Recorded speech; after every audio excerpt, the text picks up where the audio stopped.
friendship or the companionship? How would you describe? Hindi pa romance? Siguro unexplainable kasi sobrang saya namin sa ngayon. Hindi kahit ilabas sa trabaho yung relationship namin dalawa. Masaya kami. Nabanggit mo na ba sa kanya yung movie? Anong reaction?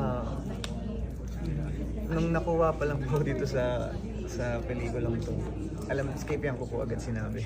Na-share mo na. Oo. Anong reaction niya? Kaya mas masaya pa po siya sa akin. Sobrang Hindi siya nagalit na hindi siya nagalit na hindi siya ang partner mo?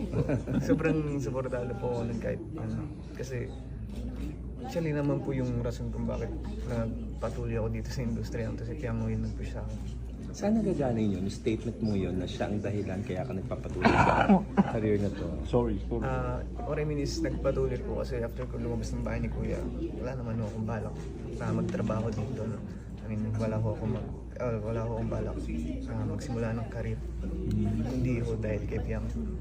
Na ipinaalala ko sa akin kung anong goal ko sa buhay. At ipinaalala ko sa akin yung kahalagaan ng mama ko siyempre. Kaya, ayun, itinuloy ko po. And Parang pinalabas niya yung self-confidence mo yeah, sobra. na hindi mo nakuha sa ibang friends o sa industry. Saan niya shinare yun? At paano niya shinare yun? Gaya naman nung nakasanayan namin sa labas, sa loob ng bahay ni Kuya. Sobrang komportable ho namin sa isa't isa. Alam po namin yung kwento ng buhay namin. At yung kahit bawat parte ng pamilya namin. And sa sobrang alam ho niya ng bawat anggulo ho ng buhay ko, siya na rin ho yung nagpapaalala sa akin kung ano yung dapat gawin ko dito. Araw-araw. Last question lang. Yes, last question. Kasi meron pa siyang susunod na appointment. Yeah. Sorry. Ano na lang ang pagkakakilala mo kay Fiang na hindi alam ng tao? Hindi alam mo na. Sobrang outgoing ng tao ni Piang. Parang alam na ko siya. Siguro yung pagkakakilala kay Piang na sobrang tapang, sobrang yung may natural na angas. Pero hindi nyo ho alam, sobrang sweet girl ho ng babae. Wala akong katumbas ng sweetness ng babae.